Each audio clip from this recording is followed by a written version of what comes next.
Bom dia, meus amados, a graça e a paz do Senhor. Eu sou o pastor Rômulo Pereira, da Igreja Batista Palavra da Graça, e hoje nós vamos estudar o Evangelho segundo João, capítulo 13, versos 27 a 29, que dizem: Tão logo Judas comeu o pão, Satanás entrou nele. O que você está para fazer, faça depressa, disse-lhe Jesus. Mas ninguém à mesa entendeu por que Jesus lhe disse isso. Visto que Judas era o encarregado do dinheiro, alguns pensaram que Jesus estava lhe dizendo que comprasse o necessário para a festa, ou que desse algo aos pobres. Bom, queridos, primeiro nós vemos aqui que Satanás entrou em Judas. Como Judas havia decidido obstinadamente a fazer o que iria fazer, trair Jesus, levá-lo à morte, então ele se entregou às trevas. Ele amou as trevas, desejou as trevas e, apesar de ter muitas e muitas oportunidades de mudar o seu caminho, ele não mudou. Pelo contrário, ele foi adiante, ele insistiu e obstinadamente perseguiu esse caminho.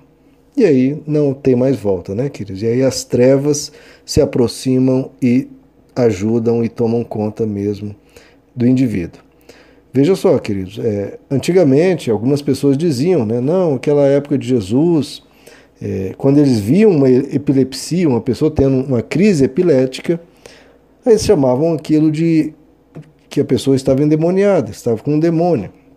Então foi só uma má interpretação dos antigos, não entendiam que era uma questão física, uma questão de uma doença, e interpretavam aquilo como algo espiritual. Bom, não é assim, não é bem assim. Bom, a gente está vendo que Judas aqui não teve nenhuma crise epilética. Sem falar que há outros vários casos que mostram que não necessariamente o endemoniado é precedido ou se dá apenas em crises onde a pessoa está se debatendo. Por exemplo, lá em Lucas capítulo 8, mostra o caso em que Jesus expulsou os demônios de um homem e esses demônios entraram nos porcos e os porcos se precipitaram num precipício.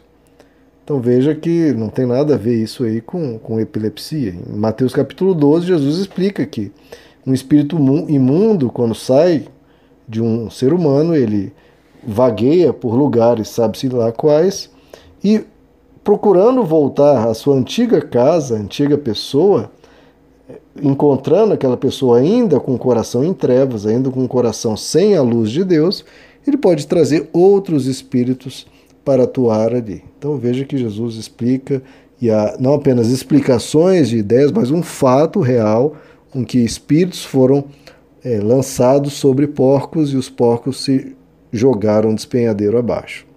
Agora uma coisa, queridos, sim, existe a presença das trevas, elas atuam, isso existe para as pessoas que se entregam 100% à perversidade. Agora, a pessoa dizer, eu sou tentado pelo diabo, a gente tem que ter um pouco de cuidado aí, porque o que a Epístola de Tiago, capítulo 1, nos ensina é que nós somos tentados por nós mesmos.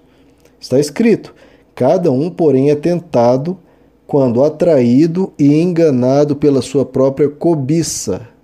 Em outras traduções, pela sua própria concupiscência. Então, o ser humano ele é tentado pela sua cobiça. Então, vem de dentro. Jesus diz que os maus desígnios vêm do coração. Então, não vem jogar a culpa no diabo, não. A culpa é da pessoa, é dela. Então, qual é o papel das trevas nisso? As trevas estimulam, incentivam, às vezes jogam pensamentos, que em Efésios capítulo 6 são chamados de setas malignas. Joga pensamentos e a pessoa compra ou não aquilo, mas o principal papel das trevas é estimular a pessoa nesse caminho mau, mas a cobiça, a concupiscência da pessoa é que atenta. Então, vem da pessoa, ela é a responsável.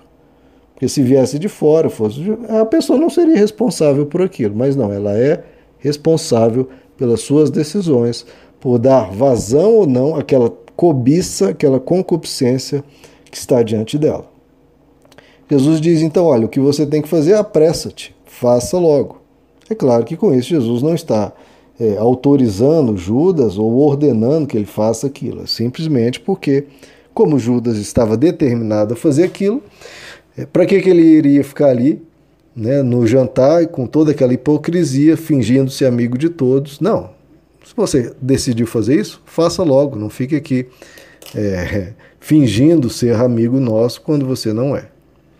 Agora, um detalhe interessante, queridos, é que, ao contrário de Judas, que buscava a morte de Jesus, Jesus não entrega Judas.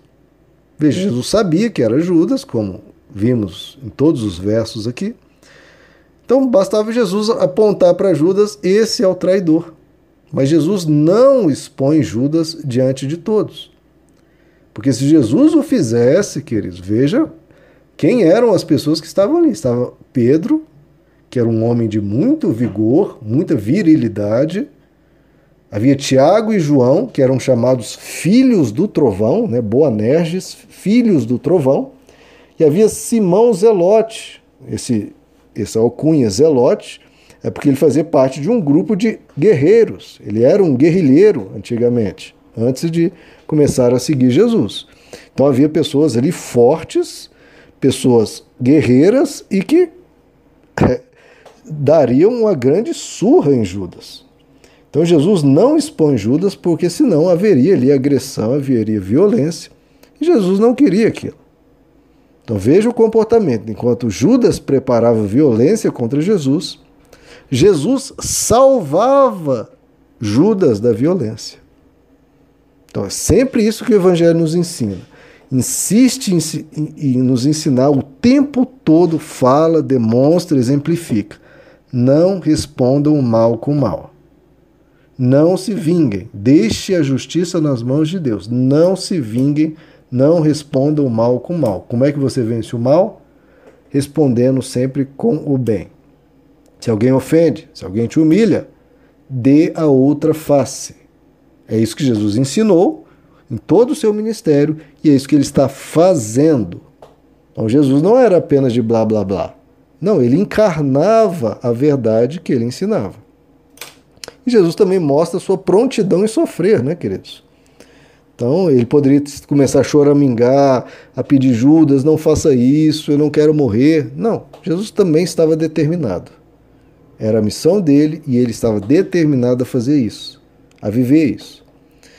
E bom, Judas sai, os discípulos pensam: bom, se Jesus está dizendo apressa-te, deve ser porque Jesus deu alguma missão a Judas. E por que Judas, né, estaria saindo? Porque como Judas ele era o tesoureiro, quem cuidava da bolsa, né, onde havia o dinheiro para se manterem, então provavelmente Jesus havia dito para Judas dar algo aos pobres e Jesus diz: olha, apressa-te. Então foi essa a interpretação dos discípulos. Veja que isso era, então, queridos, como os discípulos estavam supondo isso era algo constante na vida de Jesus. Estava sempre ajudando os pobres, sempre. Isso faz parte da missão do coração do cristão. O cristão tem que estar pronto para ajudar quem precisa. Em Atos capítulo 20, verso 35, o apóstolo Paulo diz: eu lhes dei o exemplo que, trabalhando, é necessário socorrer os pobres, recordando as palavras do Senhor Jesus, porque ele disse: é mais bem-aventurado dar do que receber. Então, em vez de ficar buscando receber elogios, receber atenção, receber cuidado, receber ajuda, você tem que procurar dar ajuda. Você deve procurar dar carinho, dar elogios. Faça você. Não é o que Jesus disse? Faça ao próximo o que você gostaria que fizessem por você. Faça você. Em Gálatas capítulo 2, o apóstolo Paulo diz que ele se encontrou com Tiago, com Pedro e João, e que estes abençoaram a vida de Paulo, o ministério de Paulo, apenas recomendando a Paulo que não se esquecesse dos pobres. E o apóstolo Paulo diz: o que eu procurei fazer com diligência. Então, os cristãos devem procurar nunca se esquecer dos pobres e fazer isso com diligência. Em Efésios capítulo 4, o apóstolo Paulo diz: aquele que furtava, não furte mais. Antes, trabalhe, fazendo com as mãos o que é bom. Para quê? Para quê? Para ficar rico? para ter grande prosperidade, como é ensinado por aí. Não. Antes, trabalhe para que tenha o que repartir com que tem necessidade. Então vamos ajudar, querido. Se você tem um familiar, tem um amigo, tem uma pessoa que precisa de ajuda, ajude. Muitas vezes a pessoa não vai poder lhe devolver. Faça, dê, ajude. É melhor dar do que receber. Meus amados, que Deus lhes abençoe. A graça e a paz do Senhor.